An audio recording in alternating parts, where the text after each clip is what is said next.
বানা পাহাড় হল ভিয়েতনামের একটি জনপ্রিয় হিল স্টেশন, যা সান ওয়ার্ল্ড বানা হিলস নামেও পরিচিত। এটি দানাং শহরের কাছে অবস্থিত।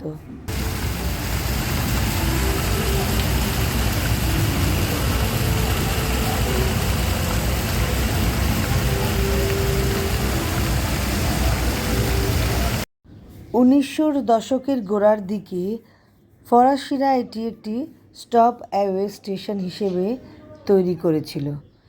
দ্বিতীয় বিশ্বযুদ্ধে এটি পরিত্যক্ত হয়েছিল এবং পরে আমেরিকান সেনাবাহিনীর একটি ক্যাম্প ছিল।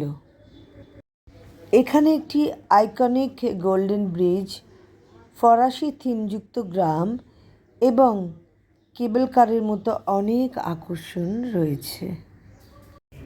এটি ভিয়েতনামের দক্ষিণ মধ্য উপকূলে দানাং শহরের পশ্চিমে অবস্থিত একটি পর্বত শ্রেণী। এটি একটি অসাধারণ গাড়ি সাজানো রয়েছে। এখানে একটি ফ্যান্টাসি পার্ক রয়েছে ও রিসর্ট রয়েছে, যা সকল বয়সের দর্শকদের জন্য বিভিন্ন ধরনের বিনোদনের ব্যবস্থা করে। উল্লেখযোগ্য আকর্ষণগুলির মধ্যে রয়েছে গোল্ডেন ব্রিজ, যা বিশাল পাথরের হাত দিয়ে ধরে রাখা আছে। এটি একটি হাতের আঙুর। এই এলাকায় ফরাসি ঔপনিবেশিক স্থাপত্য রয়েছে। ফরাসি ধাঁচের অনেক ভিলা ও ভবন রয়েছে, যা সেই 1900 দশকের গোড়ার দিকে নির্মিত হয়েছিল।